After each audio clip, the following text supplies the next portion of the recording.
Pemirsa nyangre penguntat warsa sani jagirau, pikeling pengerau warsa anyar sampun resmi keandegang. Parindikan inucap taler kelaksanayang desa adat ring tengahing pandemi COVID-19, mangde pikeling warsa anyar nenten kemargiang. Pengerau warsa anyar kalih tali selikur. Parindikan inucap taler kemargiang ring desa adat Bedulu Gianyar mangde pikeling nenten kemargiang ring gena umum. Bendesa Desa Adat Bedulu I Gusti Ngurah Mades Rande ngaptiang krama Desa Adat Bedulu Pemekas Parayoana mangde nenten mekelingin pengerau warsa anyar ring gena umum tur state ngelaksanayang protokol kesehatan. Paiketan saking Desa Adat taler nadunang pecalang miwah Satgas COVID-19 antuk nyelahin Pemekas tatkala galah wangin pengerau warsa anyari sani jagirau. Kami himbau kepada kalangan muda, anak muda yang akan nyambut tahun baru tidak boleh dilaksanakan di tempat-tempat umum maupun di jalan raya.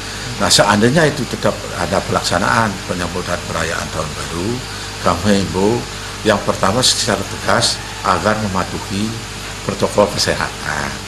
Yang kedua, kami dari Desa Adat tentu dengan tegas akan mengerahkan tenaga, utama pecalang dan tenaga Satgas COVID-nya untuk memantau khusus kegiatan anak-anak muda yang akan melaksanakan penyambutan tahun baru tahun 2021. Nyangre warsa kalih tali selikur paiketanipun taler mepengabti, pemerintah muali medalang surat edaran majang Desa Adat, mangde sida ngemargiang pemargin adat miwa budaya.